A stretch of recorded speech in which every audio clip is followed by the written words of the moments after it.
I'm Marika from My Creative Quilts, and today I wanted to show you a quilt, a really pretty quilt that I'm working on for a friend. She made the top and I'm quilting it for her. I wanted to show you the markings that I'm making for this particular design. I don't usually mark my quilts, or if I do, I mark them lightly. This one is marked quite heavily, and I wanted to show you why. And at the end of this video, I am going to do the big reveal and you can see what the whole quilt looks like. So this is the block that I'm working on now with this quilt. I don't know the name of the pattern. If I find out what it is before I'm finished doing the blog post and the recording, I'll add it. But what I loved about this challenge was the incredible amount of negative space to work on. So as you can see, I marked this one quite heavily, as you can see. And the reason I did that is because I could use my ruler as I'm quilting and going down, but it's easy to lose track of what you want to do, where you want to do it. And I wanted this to be very consistent. So every block on this quilt is different.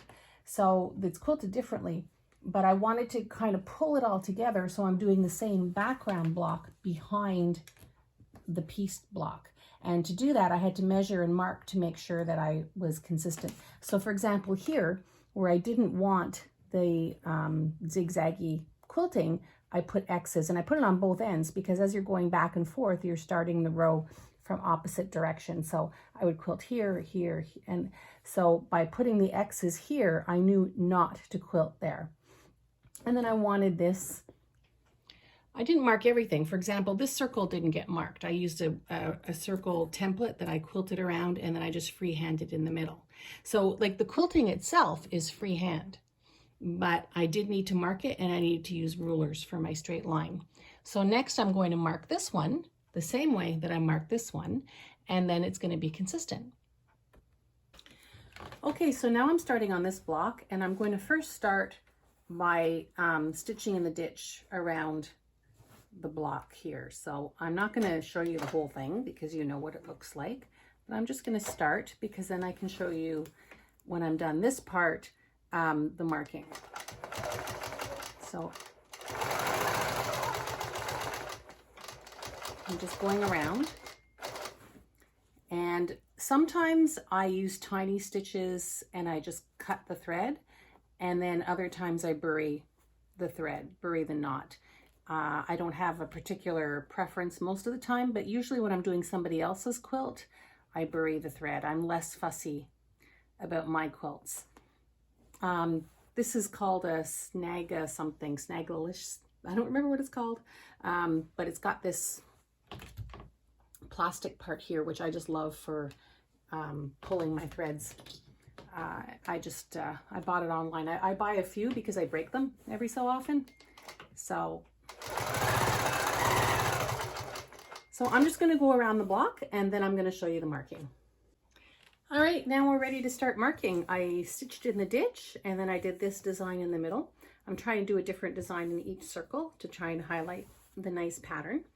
And so to do my marking, I use a blue water soluble. Make sure you test it on your fabric before you use it, because I have heard some situations where people can't remove it. And then I just use a regular ruler.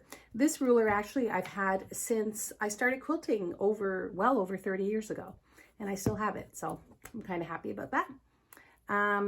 Yeah, so I take pictures. When I'm doing a big quilt like this, I take pictures at the top of the quilt so that I can refer back to them to make sure that my lower blocks are consistent. But I did do the middle one, so I have that to work off as well. So the first thing I want to mark off is the X pattern that we have. So I don't need to mark the whole thing. I know I'm going from corner to corner, from corner to middle. So I line up the middle line of my ruler to the corner here, to the corner, the middle of my circle, and I'm just drawing, it's 1 inch wide bar, so I'm just drawing on each side of it. I'm not going to draw the 1/4 inch inside. I've not yet forgotten to do that.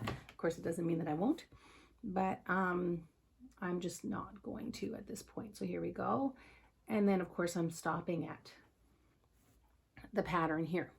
So now what I want to do is mark my boxes, because the side boxes are going to have a design in them. So I'm always working a 1/2 inch out. So this is a 1/2 inch from here to almost a circle, but not quite. So we're going to mark there. I'm going to line the ruler up on the seam. And then I'm just going to draw up to the line. So that's part of the box. And then I have the same thing here. I'm going to mark down a 1/2 inch, which brings me to about here.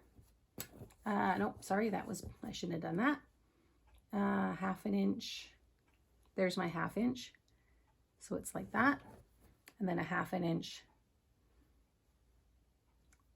like that. So there's my box. It's going to go behind the circle. Now I'm also stitching in the ditch along this line, but I learned a few blocks ago that if I don't put a blue line across it, I will forget to stitch it. So I'm going to do that. You don't need to do it if you know you're going to be stitching in the ditch or stitching along a seam, but I'm just doing it for safety's sake. So now I'm going to do my piano keys. I want my piano keys to line up with the one above. So normally what I'm going to do on the sides is I'm going to measure 1/2 inch across, but because I want it to match the top here, I am simply just going to line my ruler up. And I'm just going to do 1 inch marks for now. I still have to do the block here. I just wanted to jump ahead. And I'm just going to move it over. I'm just making sure it's lined up with the block above. And I just keep doing that. I'm just going to do the whole thing, but then I'm going to go back and line up my 1/2 inch marks. Like that. Oops, I missed one there. That's okay. Now they're not going to be exact, and I'm not looking for exact. I'm not looking for perfection. I don't have a robotic system. I don't have an automated system. It's all by hand. So when people pay me to do a quilt for them, I make sure that they understand that this is all freehand and ruler, and it's not a computerized system. So, you know, there will be some mistakes. I fix the obvious ones, but sometimes I just leave them because they're very small and you won't see them unless you're really looking for them. You know, my feathers aren't exactly equal. My circles aren't exactly equal. My ribbon candy isn't exactly, but that's what you get when you're doing a quilt by hand. So because I also, don't forget, I want to mark off where I'm not going to quilt, and I will put X's there. So I'm not going to quilt here. And again, I'm doing top and bottom. I'm even doing this little one here because I learned that if I don't, I'm going to quilt on it. And so I'm just going to do that quickly here like this. So I know not to quilt on those. So I'm going to be quilting every other one and the lines in between. So that's what I'm going to do. I'm just going to finish doing my squares. I'm going to finish doing my piano keys. I have to stitch in the ditch around these still. And then it's going to be ready to go for this part of this block. So now I'm just about finished quilting. I'm just going to finish these last few bars here.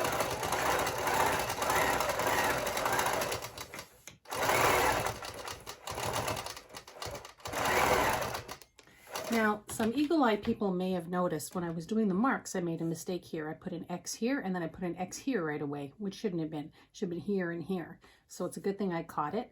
However, that doesn't mean I didn't make a mistake back here. I did squiggles in 2 bars in a row, so I had to pull that out. And then my mind was wandering, and as I started to stitch, I started just doing the lines up and down, and I forgot to do the squiggles in between. So I had to go back and do that. So mistakes can happen anytime. So even though there's X's here, I'm going to zigzag over it.